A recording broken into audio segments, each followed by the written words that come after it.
You ask Tiger to solve. This deals with linear equations with one unknown. The final result is x equals 29. Let's solve it step by step.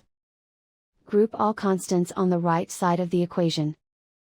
Subtract 17 from both sides. Simplify the arithmetic.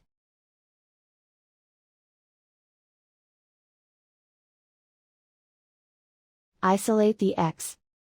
Divide both sides by 2. Simplify the fraction. Find the greatest common factor of the numerator and denominator. Factor out and cancel the greatest common factor. And so the final result is x equals 29.